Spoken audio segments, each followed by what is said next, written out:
تبارك الذي نزل الفرقان على عبده ليكون للعالمين نذيرا۔ لیکن مجھے ایک بات بتاؤ، اگر کوئی غیر مسلم ہمارا یہ ماتم دیکھے اور ہمارے یہ مرثیے دیکھے تو کیا وہ اسلام کی طرف مائل ہوگا؟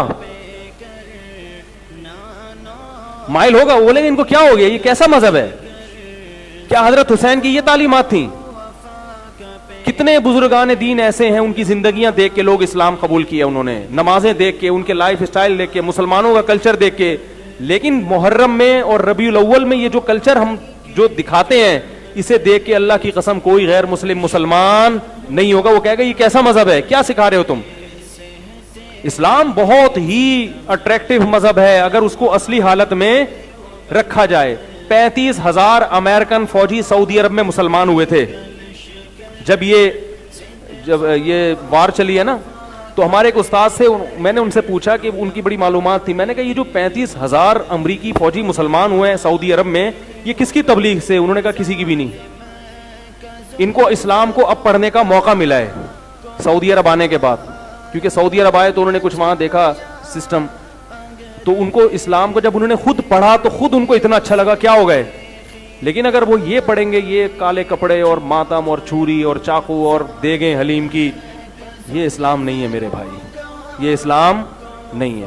تو اس لیے پھر بھی میں کہتا ہوں جو کر رہا ہے ان کا مسلک ہے، ان کو کرنے دو، محبت سے اگر کسی کو سمجھا سکتے ہو تو سمجھا دو، خود اللہ کا واسطہ ان چیزوں میں نہ پڑھو۔ ہمارے مذہب میں کوئی مہینہ منحوس نہیں ہے۔ اگر ہم کہتے ہیں اہل بیت پر ظلم ہوا اس مہینے میں، تو اہل بیت کی تاریخ اٹھا کے دیکھو گے تو کسی اہل بیت پر سفر میں ظلم ہوا، کسی پر ربیع الاول میں ظلم ہوا، کسی پر ربیع الثانی میں ہوا، پورے سال کسی نہ کسی پہ ظلم اور کسی کے کسی عدل ہوتا رہا ہے۔ کوئی ایک تاریخ بھی اسلامی تاریخ میں ایسی نہیں ہے جو بچی ہوئی ہو، تو کب تک مناتے رہو گے؟ کس کس کا دن منا؟ حضرت حسن کو جو زہر دیا گیا کیا یہ ظلم نہیں تھا؟ تو وہ دن بھی پھر نحوست کا منانا چاہیے۔ اور انبیاء کو شہید کیا گیا ہے بہت سارے دنوں میں، پیغمبروں کو شہید کیا گیا ہے، تو یہ ساری چیزیں غیر مسلموں سے آ رہی ہیں۔ ہمیں ان چیزوں سے کیا کرنا ہے؟ ربیع الاول میں بھی ہمیں شریفانہ طریقے سے زندگی گزارنی ہے۔ ایسا اب میں کہیں سے آ رہا تھا گاڑی، تو دیکھا کہ وہ لبیک یا رسول اللہ کے نام پہ چند لوگ، سارے ایسے نہیں ہوتے، کسی بھی قوم کو میں سب نہیں، ہر جگہ کچھ اچھے لوگ ہوتے ہیں کچھ برے ہوتے ہیں، تو انہوں نے جناب راستہ روک لیا اور لبیک یا رسول اللہ کہہ کے ناچنے لگے۔ وہ جو گاڑیوں میں پھنسی ہیں برے طریقے سے، اس قدر کوفت ہوئی ہے ٹریفک بغیر اطلاع کے، جب ایسا کوئی ہوتا ہے تو ٹریفک کیا ہو گیا؟ پھنس گیا۔ ارے بھائی اتنی بڑی ٹینشن، اتنا بڑا عذاب کہاں سے نکلیں؟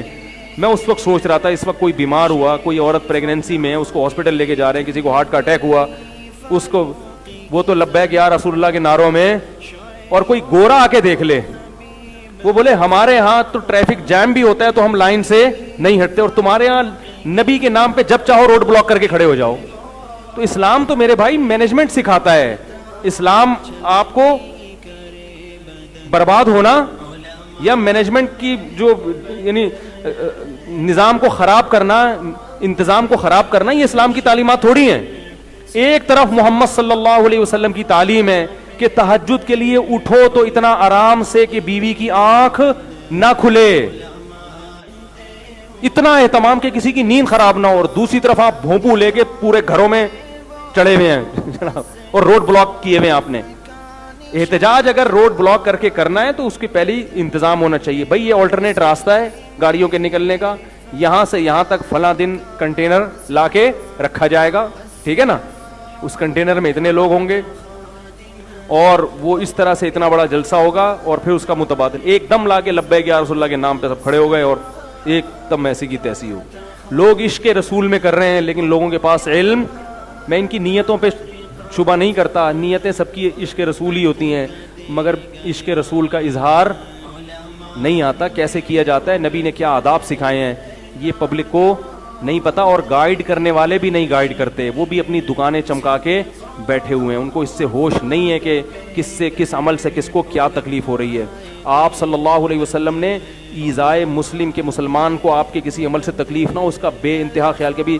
تھائی لینڈ میں ایک جگہ مسجد ہے، وہ اذان دے رہے ہیں تو اتنی دور دور تک اذان کی آواز جاری ہے، میں نے ان لوگوں سے کہا، میں نے کہا بھائی اتنی زور سے اذان دینے کی ضرورت بولو بھائی نہیں ہے. تمہیں اگر مذہبی آزادی دے دی اس حکومت نے تو اتنا نہیں کہ آدھے ملک کو اپنی اذانیں سنانا شروع کر دو.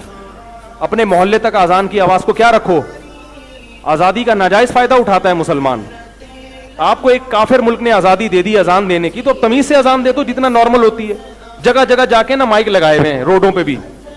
ارے ان غیر مسلموں کو کیوں سنا رہے ہو اپنی اذان بھائی؟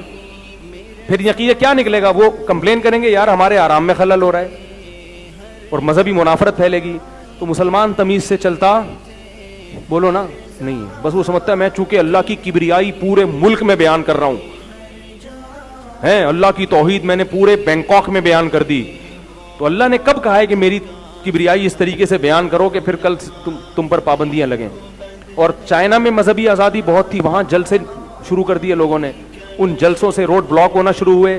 چائنیز گورنمنٹ نے کیا کر لگا دی؟ پابندی لگا دی. تمیز سے کوئی کام ہی نہیں ہوتا ہم لوگوں سے. اللہ تعالیٰ حفاظت فرمائے. ویڈیو کے نیچے سبسکرائب کے بٹن پہ کلک کریں, بیل کے آئیکن پہ کلک کیجئے تاکہ ہر نئی ویڈیو کی نوٹیفیکیشن آپ کو مل جائے.